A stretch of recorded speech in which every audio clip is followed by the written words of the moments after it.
แต่พาสิมาส่งมาหยิงลูกเฮาไปอยู่ในสายขึ้นไปนานๆแล้วก็ลุกขึ้นมาอีกถึงมาได้สำได้ก็กินกันยังบ่ค่อยอันนั้นไปประทังไปว่าก็เลยโสมาต่อยใครกลัวมันบ่มีกินว่าซั่นติถึงว่าถูกไว้เนี่ยขอให้ลูกได้กินอิ่มแล้วพ่อค่ะแล้วก็เลยขึ้นมาอีกเคยพ่อว่าอยากหนีไปผู้เดียวบ่ขึ้นหันหลังขึ้นเป็นลูกแม่เบิ่งหน้าแม่บางเทื่อมันได้มาส่วนหน่อยลูกกินแม่หันไปกินลูกถามว่าแม่จะกินแล้วบ่กินแล้วเนาะปิดหวังลูกปิดบังนะว่าไงเนาะแปลว่าเจ้าของไปหากบหาเขียดสมมุติว่าไปหาหน่อไม้หน่อว่านนี่พกเข้าถือเข้าไปอยู่บ่หรือว่าเด้บางครั้งก็ถือบางครั้งก็บ่ได้ถือส่วนหลายก็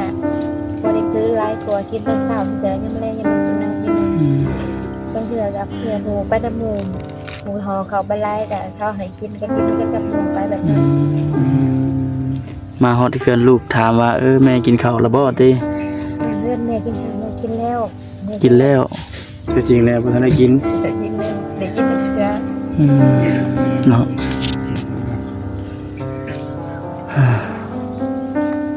คิดอันนี้ได้เพิ่นว่าคิดให้ลูกก่อนเนาะตัวเองนี่ถึงสิบ่ได้กินก็ตามเนาะเห็นลูกกินก็อิ่มแล้วนะเนาะเบิ่งง่ายๆอดทนเอาเด้อเด้อจะสู้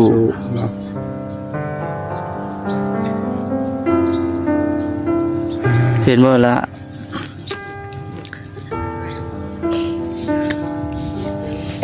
ปุ๊บปืนแล้วก็ได้สิน้อยเนาะอีหล่าเคยเห็นอยู่ว่าไม่ให้เห็นแบบนี้เคยเห็นเลื่อยอยู่บ่เคยให้ลูกเห็นแบบนี้อยู่บ่เคยจักเทื่อเป็นได้อีหล่าความรู้สึกเห็นแม่ให้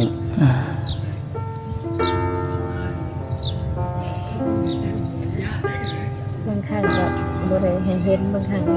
ลีให้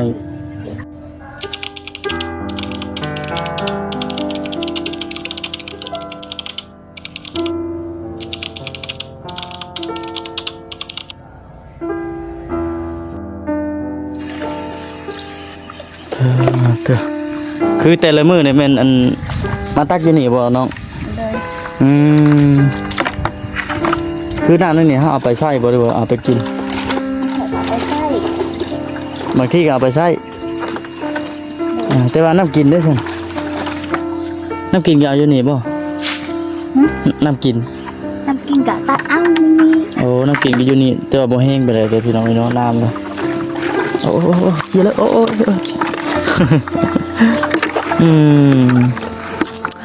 น้องอันยังก็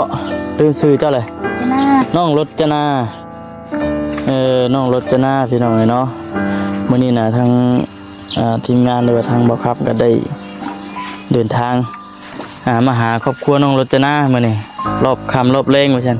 เอาสบายดีทางผู้แม่พี่น้องพี่เพิ่นเด้อสบายดีเนาะน้องรจนามาถ่ายคลิปเพิ่นตอนที่ว่าทางน้องเพิ่นมาตักน้ำก่อนพี่น้องเนาะคืออยู่ในเฮือนเจ้านี่บ่ได้มีบ่เนาะน้ำยังบ่ทันได้มีโดยมีแต่มาตักเอาอยู่นี่แต่ว่าน้ำอาบได้บ่น่ะตักเอามาอาบตักอยู่นี่มื้ออาบอยู่เฮือนโดยบอกคำยังบ่ทันได้แวะเข้าเฮือนเพิ่นเด้อพี่น้องเนาะพอดีว่าเห็นเพิ่นถือคูมาแล้วตามมานี่ก่อนว่าซั่นน้ำกับบ่แห้งบ่ได้น้องรจนาจักปีแล้วนี่15 ปีเคยเข้าโรงเรียนอยู่บ่เคยเข้าโรงเรียนอยู่ห้องใด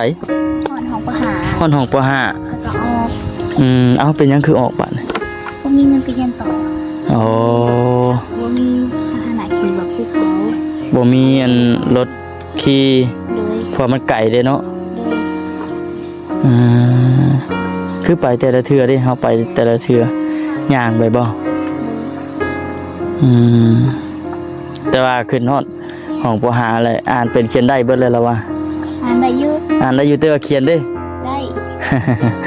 เที่ยวโอเคแล้วสำนั้นเนาะใครกลัวเฮาบ่ได้เรียนจักดีเลยเนาะ ถือว่าเขียนฮอด6ปหาก็ถือว่าโอเคแล้วพี่น้องเอ้ยอ่านเป็นเขียนได้แน่บ่แม่นว่าตั้งเว้าได้พี่น้องเอ้ยเนาะไปบางบ้านไปบางบ้านก็บางทีผู้คนเพิ่นก็ยังบ่ทันได้เรียนจักดีเลยก็มีพี่น้องเอ้ยเนาะเรียนอ่านได้เขียนออกก็ไปหันไปนี่เพราะอ่านเป็นแน่เนาะน้องเนาะมีแผนแน่จะเข้ามาหามื้อนี้ชื่อเพิ่นอยู่บ่ชื่อเพิ่นอยู่บ่ โดย เพิ่นชื่อจังได๋มีแต่แม่บุญให้มา โอ้แม่บุญสาบุญเนาะ มีแต่ว่าถ้าทางน้ำเพิ่นเต็มแล้วจังงั้นผู้และมืออารมณ์กันอยู่เฮือนผู้และประเทศนี้อยู่กับไผก็เนาะ อยู่กับแม่ น้ำเฮือนนั่นแหละอยู่กันจักคน อยู่กัน4อยู่กัน4คนน้องอีกน้องจักคน น้อง2น้อง2คนเจ้าแล้วก็แม่พ่อได้จ้ะ พอเราเสียแล้ว พ่อเสียแล้วจักปีก็เพิ่นเสียนะเสียไป3 ปีแล้ว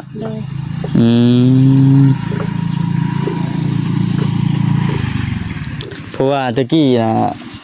เราคำก็คือว่าในเพิ่นเคยเข้ามาหาครอบครัวนี่แหละตะกี้ก็ยังบ่ทันได้เห็นดอกอันเฮือนน้องเพิ่นตั้งอยู่หั่นแสดงว่าหากมาอยู่นี่เนาะตะกี้อยู่ไสก็ตะกี้ก็อยู่ดินในเขาในหั่นก่อนโอ้ตะกี้แม่นอยู่ดินเพิ่นอยู่พุ่นโดยจะมาตั้งเฮือนหลังนี้ก่อนเพิ่นก่อนคือดินดอนที่ว่าเฮาปลูกเฮือนอยู่ในปัจจุบันนี่นะบ่ได้แม่นดินของพ่อกับแม่เจ้าบ่นี่แม่นดินพ่อพออันปลูกเฮือนสร้างเฮือนสร้างหยังอยู่แล้วก็ทั้งพ่อเพิ่นเสียบัดนี้เลย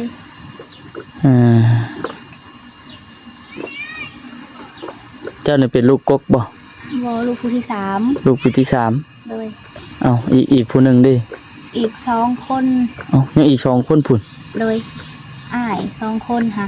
เข้าไปหาเฮ็ดงานผู้หนึงก็บ่ฮู้ผู้หนึงนี่บ่ฮู้เลยผู้กกนี่หั่นไปเฮ็ดงานอยู่รัก35โอ้รัก35พุ่นแล้วเสียทางบ่าวมาพุ่นแล้วพุ่นเลยเห็นมั้ยทั้งพุ่นเลยและพูดอีกผู้หนึงดิบ่ฮู้ผู้ที่2นะคะบ่เห็นเลยแต่ติดต่อได้แต่ผู้กกหันติดต่อบ่ได้เป็นจังไดเนาะพี่น้องเนาะพอดีจังถามรายละเอียดอีกเทื่อนึงมันสิเต็มเลยคือไปปิดน้ำก่อนก็ได้น้ำเพิ่นก็ใสครับในพี่น้องเนาะมีพี่น้องกันนี่4คนเนาะเจ้าเนาะ5คนบ่5คนเลยรวมเบิดอ้าย2คนลาวแล้วกันอีกน้อง2คนพี่น้องเนาะพี่น้องเนาะ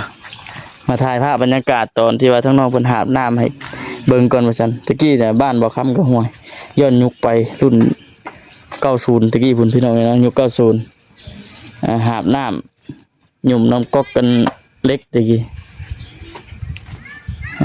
แต่ว่าทางบ้านเพิ่นก็ยังมีอยู่พี่น้องเนาะหลักๆเด้อแม่นเฮ็ดเวียกอยู่น้ำเฮือนแม่นทั้งน้องรจนาเนาะแม่นบ่เนาะเฮ็ดเวียกช่วยแม่แล้วเนาะเปียกเบิดแล้วเอ้านักบ่ฮะยันทั้งหลังเฮียโอ้ฮะเคยน้องรจนาเนี่ยเคยหาบน้ำอยู่บ่นี่เคยอยู่คือประจำเพิ่นพี่น้องเนาะเอาเชียวเพื่อพอดีเพื่อฮอดเฮือนเนี่ยจะว่าครึ่งคู่ไป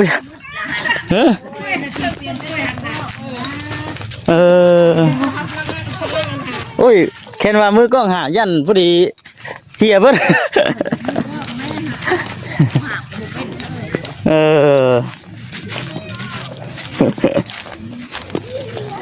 หน่อยเนาะ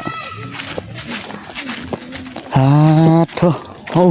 หมดเลยแม่น้องสิเบิดแหละ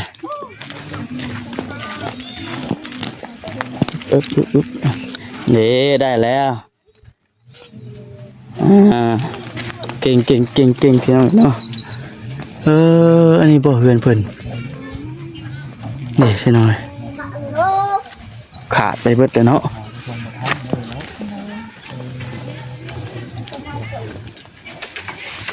หามาแล้วแม่นทอกชนิดบ่เบิดก่อนโอ้แต่ละมื้อนี่แม่นต้องหามาเทชนิดกระทางตัวนั้นหรือทางน้ำกินบ่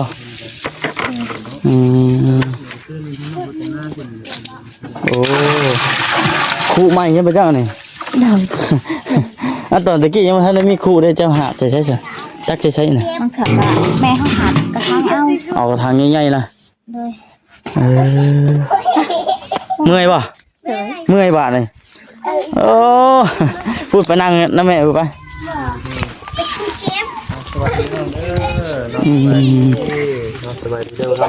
สบายดีสบายดี พี่น้องเลยเนาะ ไม่ยังอันนี้ อาจุ อาจุ อาจุ จิโจ้ป่ะ ครับเขียดครบนะเห็นบ่ ตะกรวดตะกรวด ตะกรวดเกือบผิดเนาะโตได้ สบายดีน้องเด้อสบายดีล่ะ กวดไปฉันพาไปหานี่นะ มาตะกู้นี่ตะกู้นี่ก้อนี่ ลูกเบิดอันนี้นะ แม่นตัวสาม โอ้มันบ่แม่นบ่ ลาน โอ้ลานพี่น้องเลยเนาะ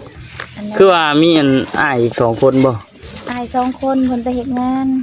แต่ว่าผู้หนึงได้ฉัน ผู้หนึ่งคนที่สองอยู่ในกองหาลืมไปแล้วแม่เงินไปคนนั้นคนที่สองก็เพชรงานคนที่หนึ่งก็เพชรงานไปเห็ดที่ทางแขกเลยค่ะที่สองไปเคยบ่ได้เคยโทรมาจากเดือหรอกโทรไปก็บ่ค่อยได้ติดปานใด คือผู้ใหญ่นี่อายุจักปีเอ้ย 20 ปีคนที่2 19 ปี 19ทั้งน้องรจนาที่15จะได้ล่ะ10ผู้นี้ได้5 ปี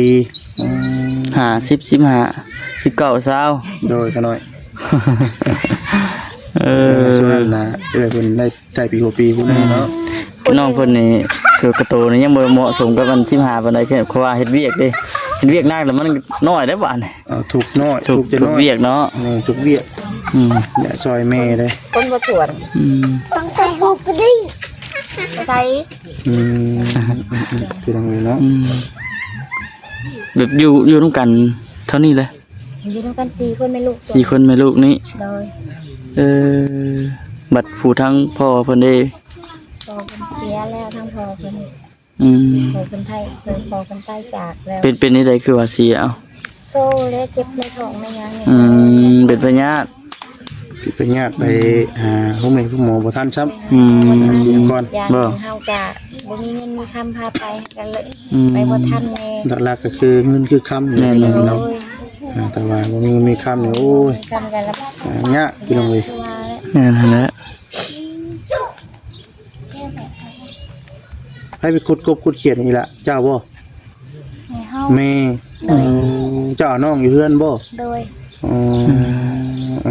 พี่น้องเอ้ย แต่ว่าเรื่องนั่นได้จ้ะอันเรื่องข่าวเด้ข่าวน้ำเด้เป็นนี่ใด แล้วเรื่องหนาวก็ไปหาขุดกบขุดเขียดแล้วก็ไปหาแลกกินนั่นนี่ ซ้ำนี่น่ะสิได้เท่าใดจักโลน ซ้ำนี่ก็สิได้อยู่ประมาณจัก3ถึงหู 3ถุงหูไปหามื้อเดียวบ่ 2มื้อ 2มื้อโฮมกันบ่สลี รวมกัน 2มื้อรวมกันจะได้ซ้ำนี่ บ่ มื้อมันก็ได้กบมื้อบ่มันก็บ่ได้ มื้อหมานถือว่ามื้อหมานได้เนาะได้กบนี่เนาะ โดย ไกลบ่ไปแต่ละมื้อ ไก่ นี่ครับไปขุดเอาบ่ขุดน้ำเหือบดินโน่ดีกว่านะ ตำเหิบขุดตำหูทั้งหูทั้งเหิบ แล้วไป เขียทั้งใบไม้มันเต้นแล้วก็อะไรคุบเอา สิได้เข้าเท่าใดบัดนี้ อันนี้ก็ได้ข่าวอยู่ประมาณ3ถุงหูกับประมาณถุงละ3 โลประมาณได้ข่าว6 โล 6 โลต่อเป็นต่อมื้อต่อ2 มื้อ กินข้าวเนาะแต่ละมื้อนี่พี่น้องเอ้ยจักสิว่าจังได๋ล่ะเนาะเฮ็ดทั้งเฮือนทั้งเอ้ยเพิ่นก็ว่าติโตถือว่าเติบนึง ขาดเพิ่นเลยติ ขาดเบิดเลย ค่ะทุกอย่าง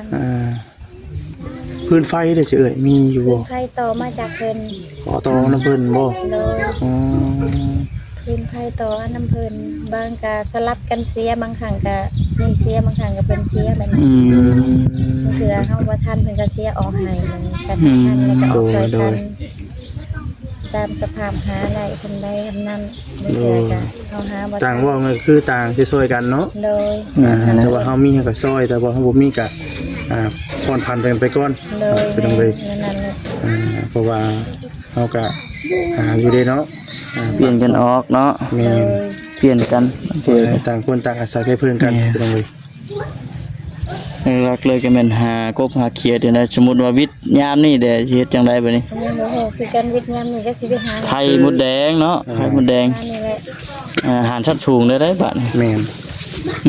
อาหารสันซึ้งเผื่อสิได้นี่เขาแห้งอยู่ โอ้ยอย่างเงี้ยข้อจน หัว ดูแล แต่ว่าปีได้เนาะ จนคัดคอหมดแล้วเนาะ ถึงแงนคอถึงกัดพร้อมเผื่อสิได้งานสันซึ้งขนาดงานนี่กะเผื่อสิคุดหูได้เผื่อเป็นไรกบกะเขาแห้งอยู่หลายอย่างเผื่อสิได้มาแต่ละอย่าง อืม แต่เวลาสิได้ เฮ็ดมาวันนี้3 ปี 3 ปีแล้วบ่เฮ็ดแบบนี้ 3 ปี 3 ปีสลับปรับเปลี่ยนยามนี่5เกียรติยาม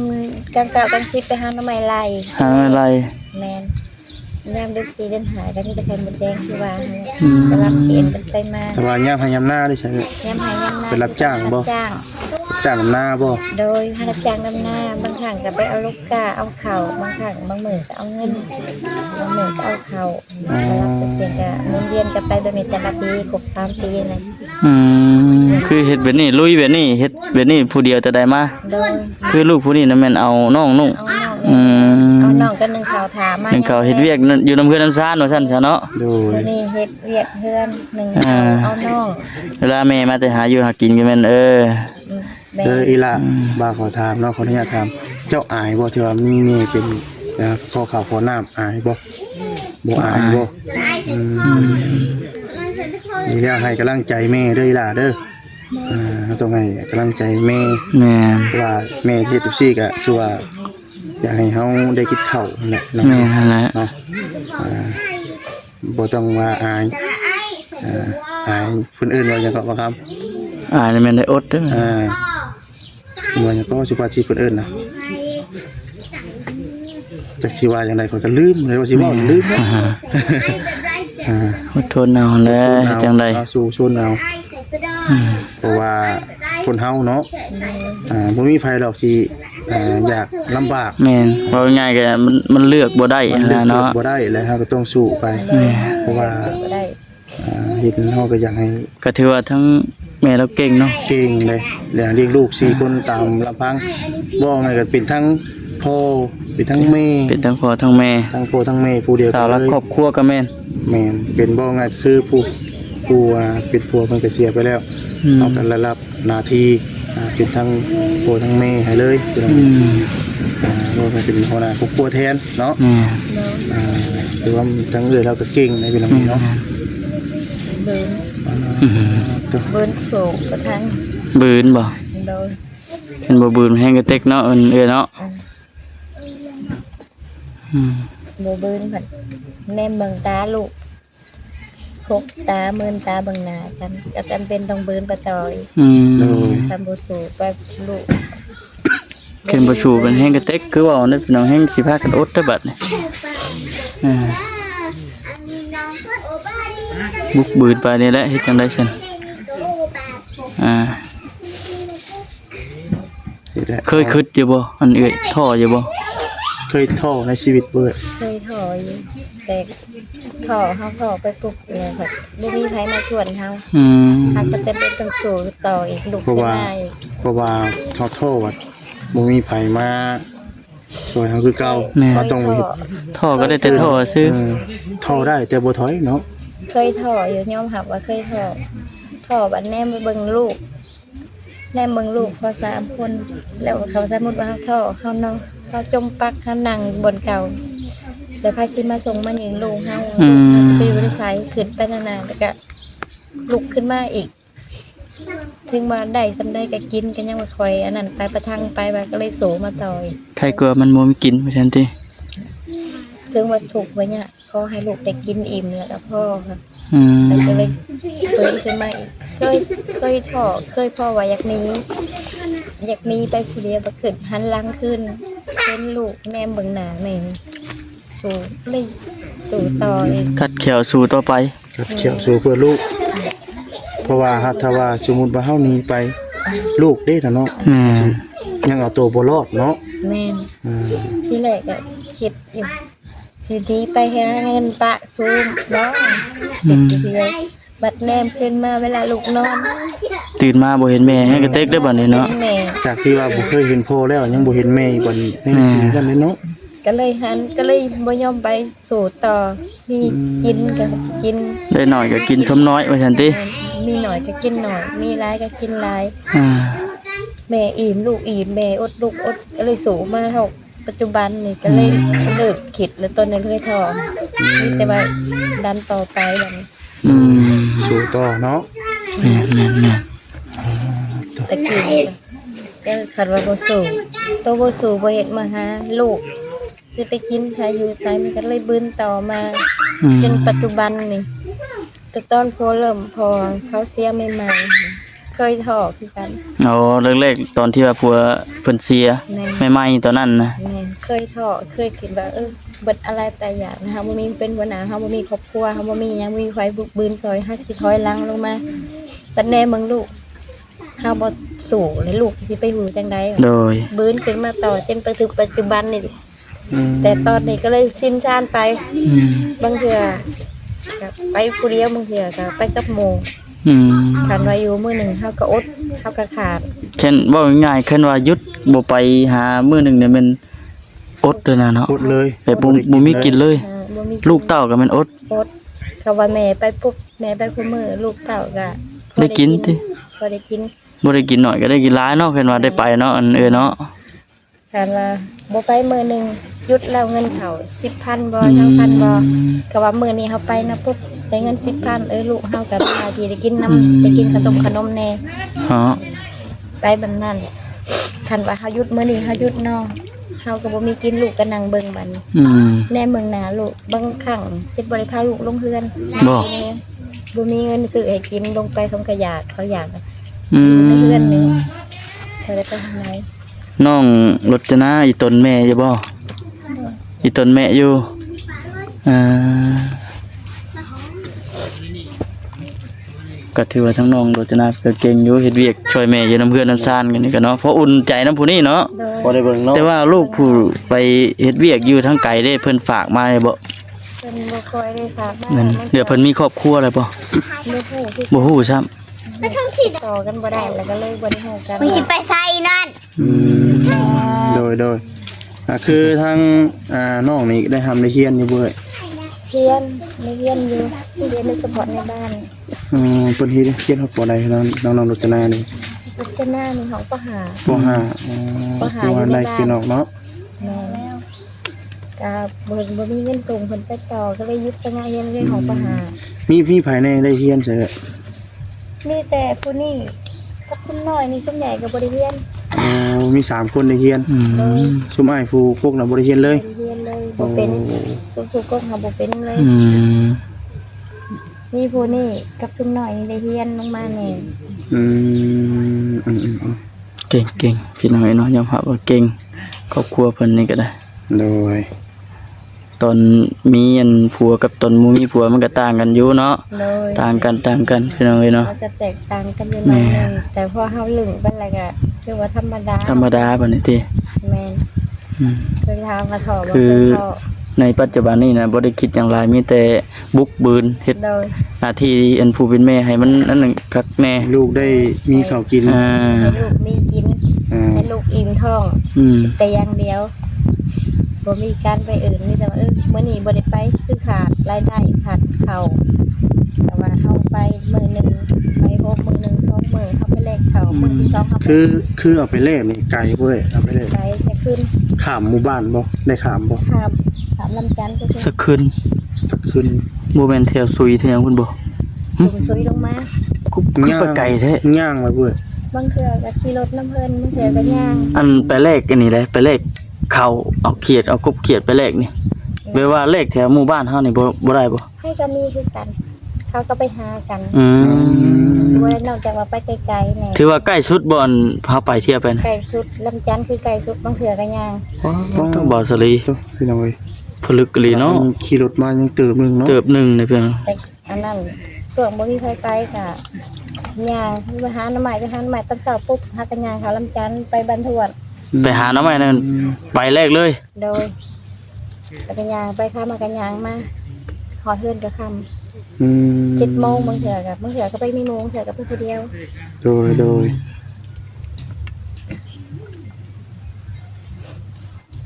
โอ้ยเนาะ ถือว่า เนาะ ชูชนบ่แม่นง่ายเนาะถามว่าย่านบ่นี่มันก็หวยบ่มีแล้วเนาะจำเป็นอันนี้แหละเพิ่นเรียกว่าจำเป็นพี่น้องเอ้ แต่ ย ก่อนแรกๆก็ย่านอยู่ มันจริงที่สำคัญคือย่านลูกบ่ได้กินหน่อยเนาะ ย่านที่สุดนั่นแหละเนาะ ย่านที่สุดคือลูกบ่ได้กิน คือยันบ่กุ้มลูกยันตัวยันที่สุดส่วนอย่างอื่นหั่น ตัวเองนี่นี่ใดก็ ตัวเองสร้างมัน อ่า ตัวเองคือสร้างมันมีแต่เอาว่าผิดบันลูก ลูกมาก่อนเสมอ แม่นต้องเอาลูกมาก่อนบางเทื่อได้มาซ้ำนี่เอาไว้ให้ลูกบางเทื่อมันได้มาส่วนหน่อยลูกกินแม่หันไปกินลูกถามว่าแม่จะกินแล้วบ่ กินแล้ว กินแล้ว เนาะปิดหวังลูกปิดบังนะว่าไงเนาะไปว่าเจ้าของไปหากบหาเขียดสมมุติว่าไปหาหน่อไม้หน่อมันนี่พกเข้าถือเข้าไปอยู่บ่ด้วยว่าเด้อบ างครั้งก็คือบางครั้งก็บ่ได้ซื้อส่วนหลายก็บ่ได้ซื้อหลายกว่ากินตอนเช้าเทื่อยังบ่แลยังมากินเอาที่นึง บางเทื่อกับเพื่อหมูไปน้ำหมูห่อเขาไปไล่แต่เขาให้กินก็กินด้วยกันกับหมูไปแบบนั้น มาฮอดเพื่อนลูกถามว่าแม่กินข้าวแล้วบ่ติ เพื่อนแม่กินข้าวเรากินแล้ว กินแล้ว แต่จริงแล้วบ่ทันได้กิน กินแม่เด็กกินแต่เถื่อ เนาะ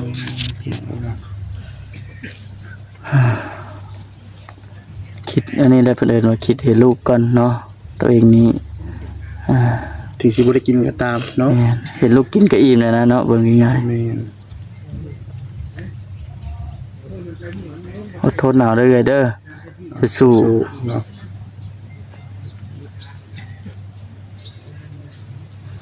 เห็นบ่ละ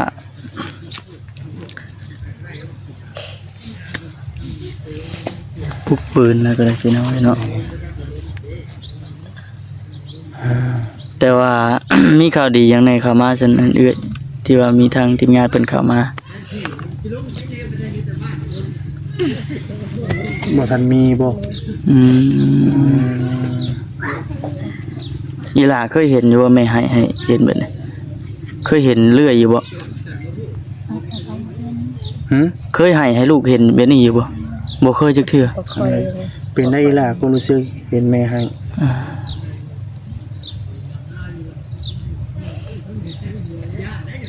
บางครั้งกับบริเห็นบางครั้ง ลีให้ บางครั้งอันนี้เตียง บางครั้งเวลาว่าน้ำเขาแล้วก็แน่มึงนะเขาก็ย่างนี้ไปหายบริเวณบ่เคยเห็นคอยได้ให้เข้าเบิ่ง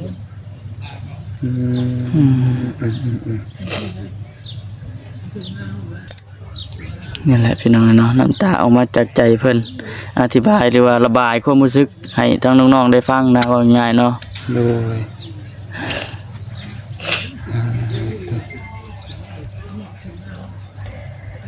พี่น้องเนาะ หลักๆที่สุด เนาะ หลักๆที่สุดได้แม่นเรื่องข้าวนี่แหละเนาะ โดยเขากับน้ำใส่ ข้าวกับน้ำใช้ ปัจจุบันนี้ หลักที่สุด เขาจักโลเสือ ประมาณเขาเลยประมาณ8 โลเป็นโขก คือเป็ดโลนี่กินได้จักมื้ออะ 8 โลเนี่ยกินได้หลายมื้ออยู่อาทิตย์นึง อาทิตย์หนึง เฉพาะ1 ครั้ง แต่ว่าต้องได้ไปหาคู่มือเนาะ โดย มื้อใดหยุดเนี่ยแม่นมันก็เบิดไปได้จำนวนหนึงอีก ตุนมาตลอดนะ ต้องตุน หาซุมื้อ ซุมื้อ คืออันมื้อนี้เด้ มื้อนี้หั่นบ่ได้ไป มื้อนี้ บ่ได้ มื้อนี้น่ะหยุดบ่มื้อนี้บ่ได้ไปเบิดมื้อเลย เบิดมื้อบ่ได้ไปมื้อ อ่า แต่ละมื้อไปคู่มื้อ อ่า ไปคู่มื้อแล้วก็มาโฮม2 มื้อ3 มื้อไปหาเทื่อนึงไปหาเฮาโฮมเขียนได้2 มื้อ3 มื้อเฮาก็ไปขอไปแลกเปลี่ยน